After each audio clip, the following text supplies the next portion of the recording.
is Mrs. Melanin. And I'm Belief Mel. And we're here with episode 176 of How Married Are You? Okay, my name is Belief. This is Yvette, and we've been married 12 years. Live in California. We got four kids. Relationship scary. It's very necessary. We share our love struggles. We ask how married are you? Every Tuesday and Thursday, shawty. If you're listening, you're in the wedding party. It's okay if you want to put your hands up. You got the questions, we got the answers. It's chocolate baby story time. Chocolate baby story time. It's chocolate baby story time. 1, 2, 3, and... It's chocolate baby story time. Man, Father's Day was lit.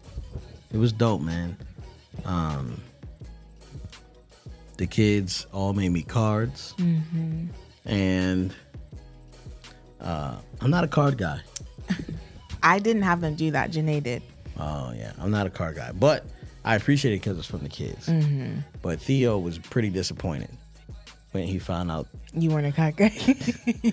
Because Yvette was like, so she gives me my gift. And...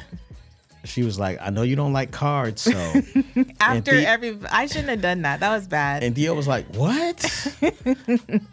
And I was like, nah, man, it's all good. You know, thank you so much. You know what I mean? I feel like I'm very hard to please, but I appreciate the effort they put in with those cards, man. And Theo's words were super sweet. Yeah, very sweet. Everybody's cards were nice. Mm-hmm. Yeah, great. Yeah. I don't know about you, but when I got home so Glenn and I were in Miami for a couple days, and we were away from the kids. But when I got home on Thursday, and even like this morning, I'm sorry, when did we get home? Anyway, when we got home, I've been noticing that Uzi has been like extra, I want love. Like, I'm in the bathroom going potty. I will admit I was done. I didn't need to be sitting there, but you know. If you know, you know. Anywho, right, I get a knock on the door, and this is after I had put the kids to bed. I'm about to get in the shower and all the things, and I'm like, I could tell by the way the knock was. I was like, "What do you need, Uzi?" And he goes, "I want love," and I was like, "Okay, buddy, I'll be out in a little bit." And so I come out, and he is just full on laying in my bed, and we have the best cuddles. I crawl in bed with him, and it's actually not the best cuddles. He's kind of all over the place because he's actually like super tired, but he's doing that thing where he's like spooning and then laying on top of me, and then like going every which direction. Yeah. But it's like I'm realizing he's about to turn 4, and these are the days. Yeah. You know? This is it. These are the days, because at some point he's going to be like Theo, and Theo is just always random with his love, and I don't necessarily always want to. He wants to be chased. Yeah. He wants you to like. Ugh. Yeah. It's like, bro, if you don't want it, I ain't going. Somebody else take this. Yeah. But like lately, he's kind of been just like, you know, awkwardly asking for love. Uzi? No, Theo. Theo. Yeah. All right, y'all, let's go into this commercial because you know you need to be at the How Married Live event next month. Check it out. Y'all, do you want to hang out with us and the rest of the wedding party in person?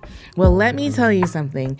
Now is your chance. On July 28th through the 29th, we are throwing a party. We're calling it the How Married Are You Live. This is our introduction to retreats. We are super excited to add so much value. We've been giving free value for a long time and sharing the ups and downs and the hard parts and the best parts of marriage. This upcoming July 28th and 29th is your opportunity to get the nitty gritty on how we really got through a lot of that stuff. And so we want to invite you guys. It's going to be super fun. And we are back. Thank you guys so much. If you have not bought your ticket for How Married Are You Live, please go to howmarriedareyoupodcast.com. And you will see a freaking landing page there. You will see how to buy tickets and all that stuff. Man, make sure you support us, man. Y'all been rocking with us for so long. Make sure you come to this event. It will be beautiful. It will be something that will restore, challenge, encourage. I'm hoping that people find their mentor couples there. People find people to sow into. It's going to be very special. Right in Vista. Can't wait. July 28th and 29th. July 29th is main attendance, and then General admission. General admission. And then if you get a VIP ticket, you get to come to the wedding reception on July 28th. Yep, it's going to be fire.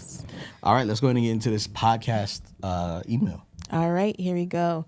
My question is about leadership in marriage. However, to really make sense, I have to provide some context regarding our background. I'm sorry if it's too long, but I know you guys sometimes struggle with not having enough info. She right, he right. Who's this? She. I've been married to my husband for almost 10 years. Oh, congratulations. He is about 6 years older than me and had been living alone as a bachelor for several years before we got married. When we got married, one of our initial challenges was him making room for me as his wife in his life. He was used to being in charge, doing things his way with no one to answer to and no questions asked. He is a natural born leader, which is one of the reasons that I love him and married him. I was raised in a very strict religious household where one of the major tenets of our faith was that the man is the head of the house. He is to lead the house and the wife is to submit to his authority.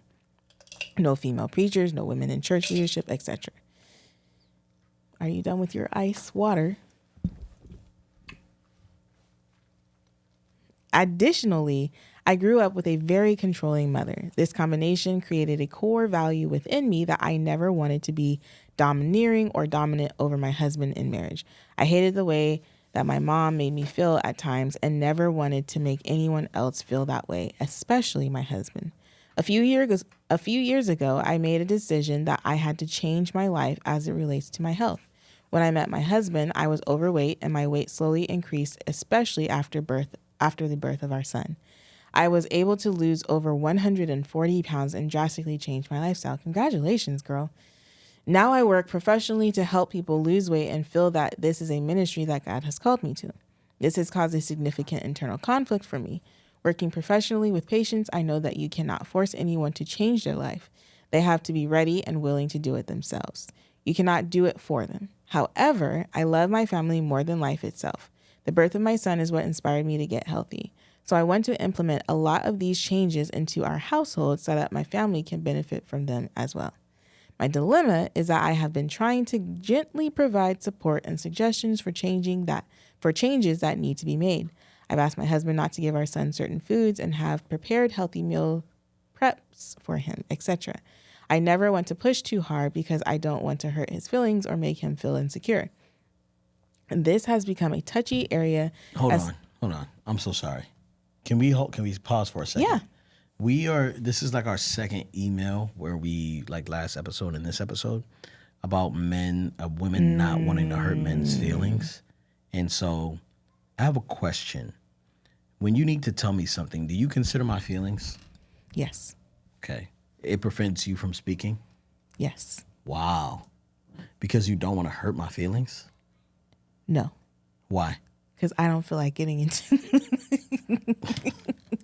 I don't necessarily, it's not so much, it's, okay, actually, let me take it back. I don't know for me if it's as much about hurting your feelings as it is about avoiding conflict that I don't feel like dealing with. There are times when I'm like, okay, this is a necessary conflict that I need to have. And there are other times where I'm like, could this be worked out within myself? Or is it really that big of a deal? You know what I mean? Okay, so do I want to put myself through an emotional labyrinth? That's one. Mm-hmm. Can I deal with it myself? That's two. And the last one was what? The last one was like... I want to protect the peace of the home. You know, like, it's not necessarily like suffer in silence, but it's more of a like get over it in silence. You know what I mean? Like I'm choosing my battles. I'm trying to think if there's anything that's low, whatever that I could bring up. Go ahead. That's it. Oh, go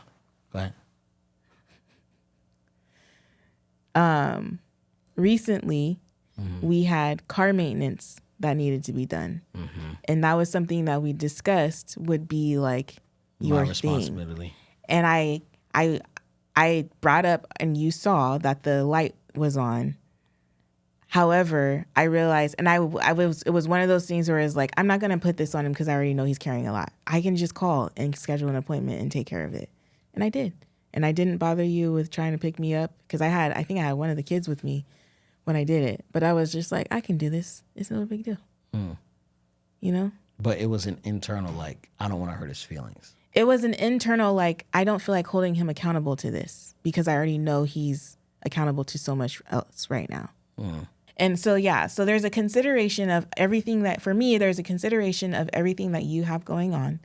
There's a consideration of what I have capacity for. Because sometimes when we get into conversations or conflicts, it's emotionally draining on myself. And it's like, I don't know if I have the capacity for that right now. And then there's a consideration of, can I get over this on my own? Like, is this really that big of a deal that I need to bring it up? Yeah. Yeah, I'm sorry that you have to deal with that. You don't think about those things at all? You don't When think I have about to talk to anything? you? Yeah, you just talk. I don't usually ask you to do anything more than what you do. I ask you not to do things that I don't want to do. You ask me not to do things that you don't want to do. Right? So, like, I'm not going to be like, yo, I need you to step it up here at the office, or I need you to do more around the house, or I need you to spend more time with me. Like, I'm probably not going to Are say those the that. things that I say? No, I'm just saying as examples. I'm not deflecting. I'm saying, so are you going to listen? I am listening. Okay. I'm listening very well. You're being patronizing. Am I? Is this patronizing? This is what I deal with on a day-to-day basis. Is this patronizing? And whenever I do try to bring up something, it's like met with like laughter and like kissing and like let's hug. So I'm never taken seriously. I do take you seriously. You don't. OMG. You don't. Like, we have to be in an argument for you to take me seriously. So, but I'm not usually going to not tell you something because, yeah, of course I'm going to not tell you something that save your feelings. Of course. Right? I'm not going to do that. But if there's something that is like I'm trying to protect me, then I'm kind of like, I'm sorry, sis, we got to have this out. Very interesting though. Because you're trying to spare maybe not my feelings, but the peace of the home. Okay, let's finish this email. Sorry.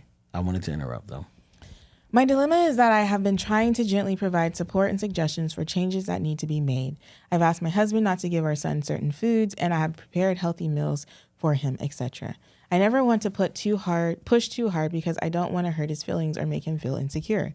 This has become a touchy area as people are frequently complimenting my appearance, weight loss in front of him. I'm completely attracted to him the way he is. My sole goal is to improve his health. In the past, when I came to a hard place in my marriage, God's word for me was work on yourself first. So I have been doing that for the past few years. But the long-term success of anyone trying to lose weight is greatly impacted by their support system and their environment. I don't feel like I should take control or usurp authority over my husband and force these changes. However, what I've been doing thus far, it hasn't worked, and I'm not sure how to move forward. To be fair, my husband is receptive to making changes and says he wants to be healthy and lose weight, but has trouble staying on track. He also indulges our son in too much sugar and junk food that I strongly disagree with. I feel strongly that changes need to happen for the health of my husband and son. At the same time, I almost feel like a jerk because I wasn't this way when we first got married, so I'm the one who has changed, and I can't expect my husband to automatically be on board or agree. Right now, I'm currently making 3 different meal preparations to try and please everyone. I am absolutely willing to do that, but internally, it almost feels hypocritical. What kind of wife, mother am I if I help everyone else and don't fight to help my own? Ooh, I feel like we should pause here. It keeps going. But I think that is something she can avoid, right? Like, I understand because I make probably 4 meals at each mealtime because of diet restrictions, and I have the same conviction that it's like, I shouldn't be making all these meals. There is a meal that is compliant for everyone. And the meal that is compliant for everyone is often the healthiest one with the less junk and sugar and all the bad ingredients. And so I feel like you can just do that. Like, that is a lot for you to make 3 different meals, and on top of that, be working full time and probably helping to maintain the home. I feel like you have a right to say, hey, I'm cooking 1 meal. You can eat it or not. If you want to eat what you want to eat, then you're going to have to make it yourself. Right? Is that lame as a wife? Would you be receptive to that? I wouldn't mind making my own food. Yeah. Like, if you don't But that's like just me, it. though. Hold on. What? What? Are you pouting, kicking, and acting like that's going to change my mind?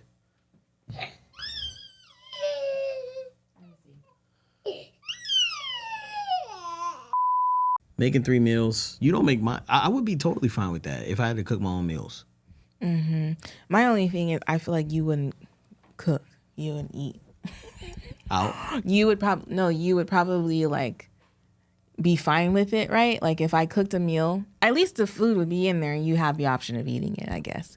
But I feel like if you can't, depending on what time you come home or what kind of day you've had, you probably wouldn't feel like cooking.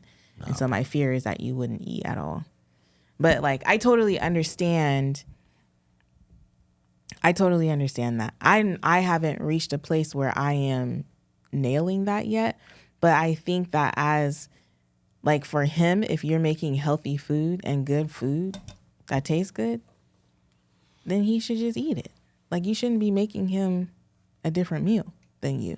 I mean, at the very least, I feel like I make the same thing for Glenn and I.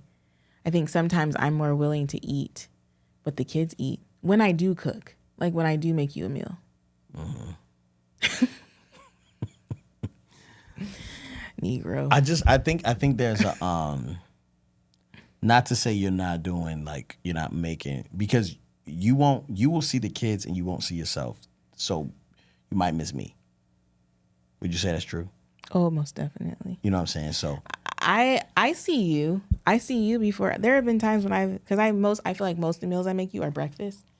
And there have been times when I made you and the kids breakfast and don't make myself something, mm-hmm. which is stupid. Mm-hmm. But that's like when you're not eating eggs or something like that. Mm-hmm. But yeah, okay. I think I would be fine. I would definitely be fine with that. But, go ahead. The basic question is this. When you as a married couple have a difference of opinion on something significant like this that potentially affects your children, how do you navigate which path to take? We just had a conflict or a difference of whatever, or interaction with our child. That's so funny. In the past, it's always been easier because my husband would always have the final word. I trust his wisdom and authority, and most of the time, he hasn't steered us wrong. Other times, we have figured out a compromise. However, this is the only thing that I've been passionate enough about since we've been married to not want to compromise, especially since it is now my area of expertise, both personally and professionally. Should I continue to be patient and pray that he will come around? Should I try to be more assertive in implementing changes? I just know that if I don't figure this out, it's only going to affect their health, but it will eventually likely affect the progress that I have made as well. Desperate to hear an outside objective perspective. Please help. Thank you. I mean, I feel like it's so much going on here. I think that when it comes to leading a family, if you're not good at something, that doesn't mean you should lead in that area. Exactly. You know what I'm saying? That's really good, babe. So if you're terrible at something, just because you're the head, that doesn't mean that you should take over control, mm-hmm. And that doesn't mean she doesn't have a voice here. Yeah, I think a part of good leadership is knowing how to delegate who fits best in what seat.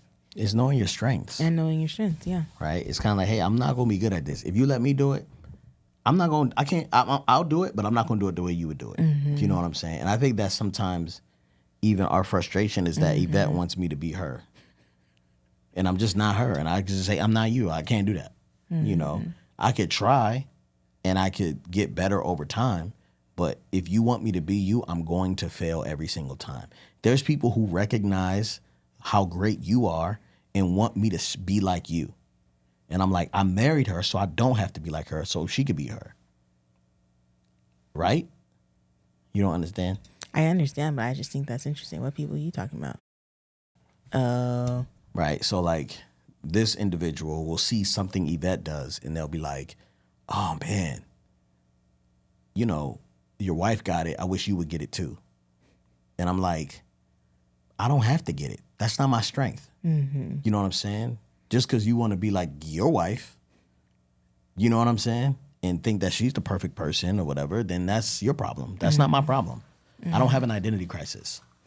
You know what I'm saying? Like, I know who I am. I know what I do. You do that. Now, that means I can't get better in it. And just by being in community with you, I'm going to get better with it over time. But that doesn't mean I'm going to become you or be as strong as you in that way. I think one of the things for us as well is I feel like Glenn especially has a strong suit of articulating his heart behind certain decisions or his why behind certain decisions. And sometimes I don't always see it right away. But when he can get me on board to at least understanding why or like the benefits or where we're headed in making certain moves or decisions, it helps.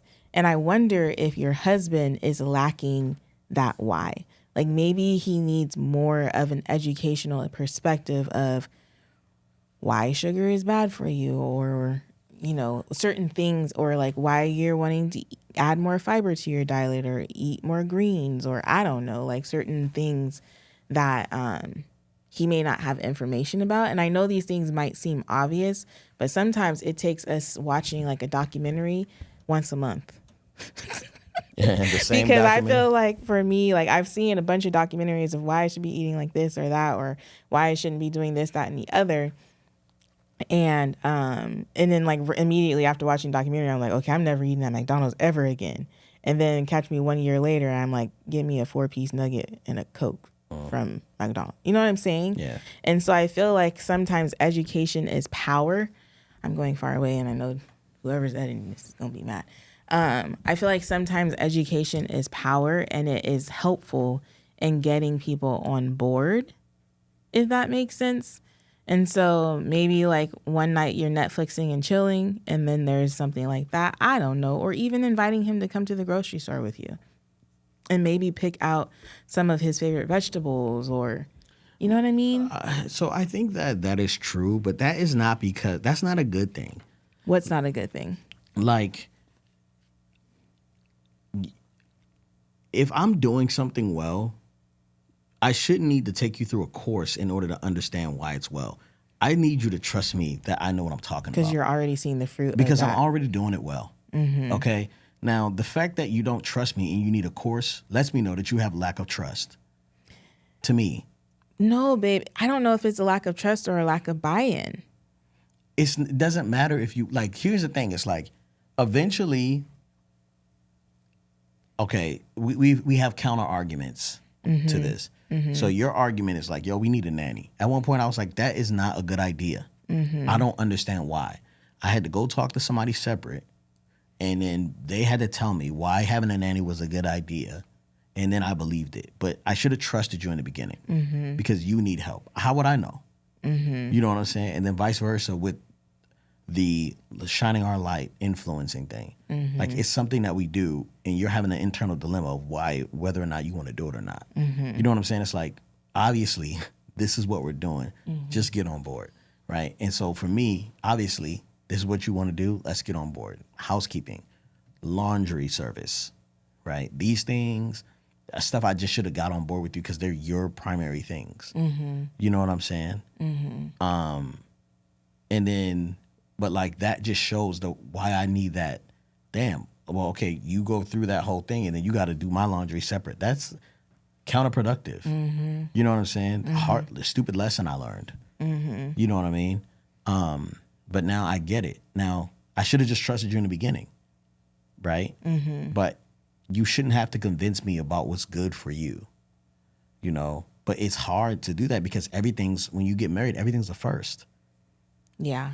So, you know, you going to Washington was a first. Me saying, hey, I don't want to be in community with these people, right? Or this person is not going to be good for my life. You're like, bro, that makes no sense at all. I've never heard of this before. That person is your blank. That doesn't make sense, right? We don't do that. Actually, after years of therapy, we're like, oh, that's actually an appropriate response. You know what I'm saying? But we had to go to therapy and spend thousands of dollars for you to hear that. You know what I'm saying? Or me to hear that we need to make a huge, change in the business. I had to spend thousands of dollars to understand that. You know what I'm saying? If we were able to communicate effectively earlier and see each other without caring, or not caring, because I feel like it's good to care, but like honoring the feelings first. You know what I'm saying? Without honoring the feelings Without first? honoring the feelings first. If we were to honor the mission over the feelings, then we will be able to effectively cross that bridge without having that whole thing. She right now is the breadwinner in health. Right? And so she runs the show. Hey, here's the deal, guys. I'm cooking this and this alone. If I'm going to the grocery store, I'm not buying that. Right? I don't want our children to have that. But if you want them to have that, that's on you. But just let you know you're undoing what I'm doing, so you're counterproductive. You're working against me. Right? Yeah. And so if that's how you want to lead the family and work against what I'm doing, then that's fine. You know what I'm saying? But the way you are putting us in position by allowing our children to do this, that's not leadership. That is trying to be a friend. That's friendship. That's trying to appease someone. Like, right, even that interaction with Uzi, right then and there, like, I wanted you to let me rock. Get him out of here. Let him cry over there, because it's nothing wrong with him. He's learning manipulation. He's learning. He's really good at it. You know what I'm saying? He is. He's really good at it. I'm probably the one that's most like, get out of here. You know what I'm saying? When it comes to that. But I think that we have, like, I'm willing, like we were talking about this a couple podcasts ago. It's like, I'm more willing to do the least likable thing, but you have to deal with the consequences of it. Yeah. But it's like, I know that it's harder to deal with the consequences of it, but if we're thinking about where we're going in the mission, then it's probably best to take the harder route. But if everything in the family is trying not to be hurt anybody's feelings, we're always going to be at a disadvantage, or we're always going to be in a losing game, because we're considering everybody's feelings. I'm thinking about it, and I'm like, I don't know if we're considering everyone else's feelings, because I feel like what happens is you strike the match and I have to deal with the flames. You know what I'm saying? Because it's like you knock over the candle, the lit candle, and then like you walk away not realizing what you did. And maybe that's not a good analogy, but it's one of those things where it's like, okay, yeah, that's one thing that, and I don't know. I have issues. I have a lot to work through. But the thing about it is, like, I have to deal with it 1 times 4, Like, it's like you implement something, but then I'm the one that has to enforce it. And it's not even times 4, it's times 5, because then you got the dog to consider too. And so sometimes I think about what is going to help me get through the day. Yeah. Do you remember when Ryan ran away from home? And he was doing something, and I was just like, look, man, you're going to have to be a B word, in order to get him to, like, you just can't care, and that worked. And then he ran away from home. Like, homeboy left the house. And what that told me was that he was so used to you not fighting that he couldn't stand for it.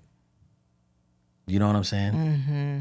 And so I'm like, that's a problem for me.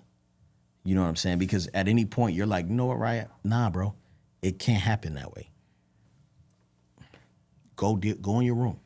Or what was it? What happened? I don't remember what set him off, but it was one of those things where you were like, oh, I remember. What was it? He couldn't watch his brother play the game, and he was on a no TV thing because he didn't want to do the puzzle. It was like a compilation of things.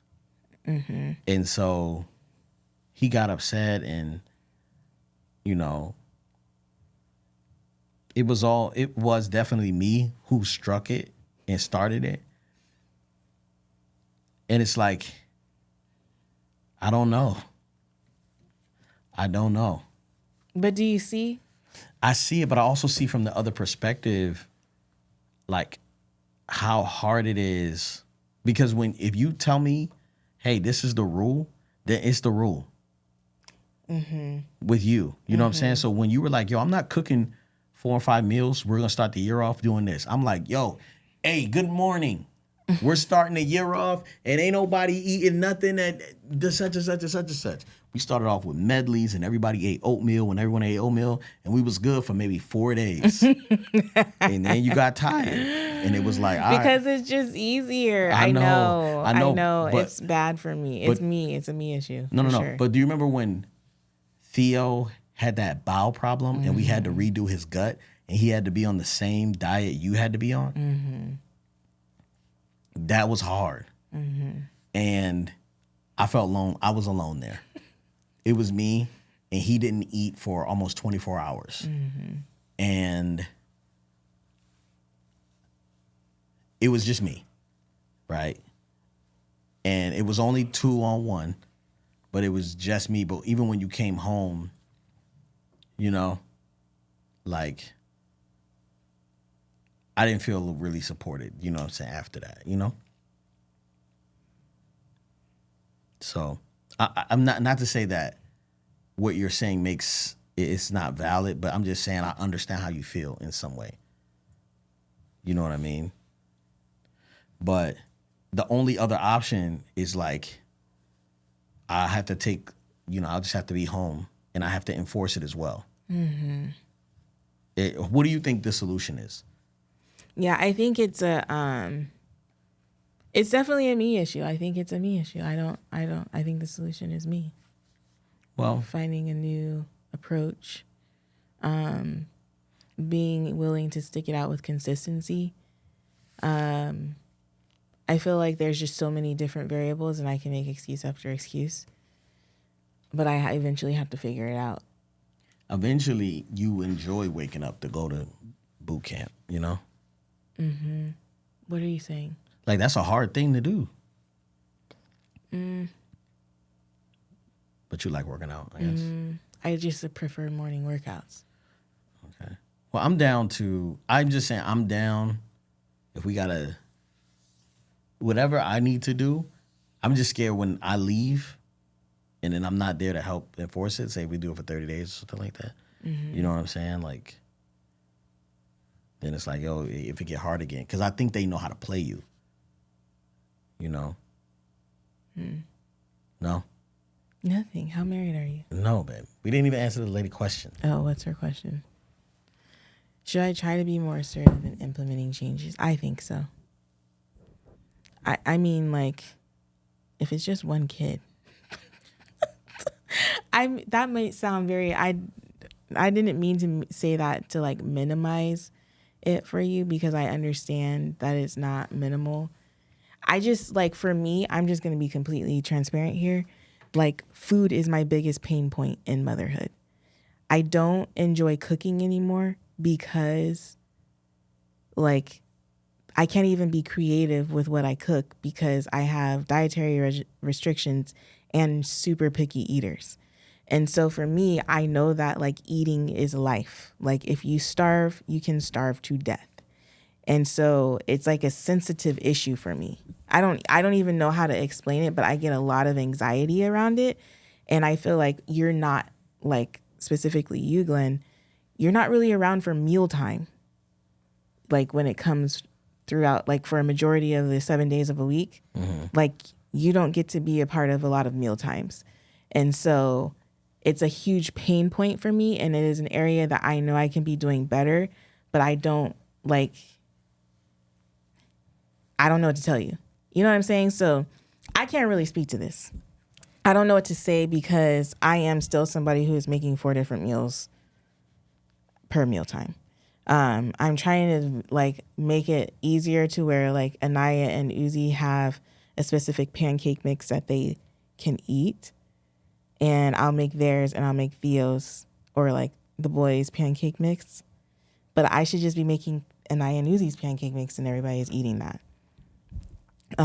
But I'm trying to appease people because I don't feel like I deal with between homeschooling and feeding these children and getting them. It's I deal with so much complaining that I try to eliminate as much as possible. And mealtime for me is an easy time to be it's not even that big a deal. Here's 4 different meals. Eat them. I feel like I've been doing a better job of saying, if that's what you want, then make it yourself. I've been doing a lot more of that lately. But yeah. So I think this is a sensitive topic for me, and I do feel myself getting a little defensive because I know what my days are like and I know how to avoid conflict. And I'm just already overstimulated and attacked so much in a day that I try to minimize it as much as possible. And I don't have a lot of help during mealtime. And anybody who watches our kids will say that mealtime is so-and-so didn't eat. Or I would say from experience, I would say that, I think that, I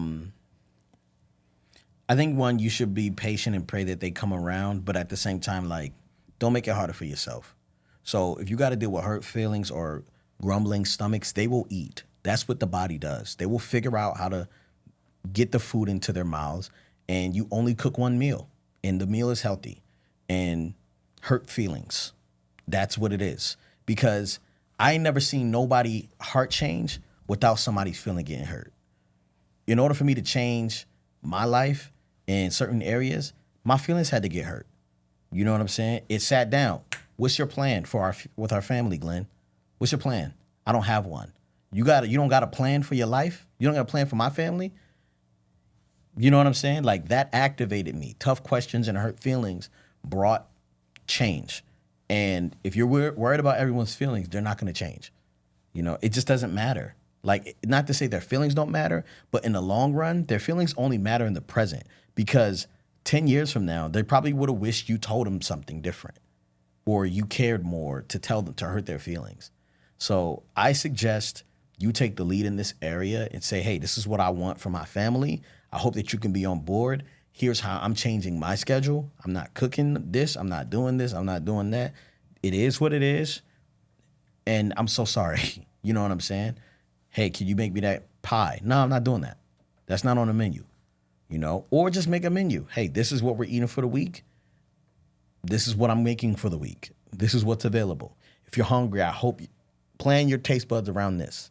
You know what I'm saying? Because I agree. I don't think that, making 4 meals, makes sense. You know what I'm saying? And Yvette's making 6 meals. Or 5 meals, because one kid don't like cheese and the other likes cheese and the other one doesn't, can't eat cheese. And then, they can't eat, but they don't like the certain type of things. It's kind of man, this is what we eating, man. It is what it is, and it is a tough situation. But,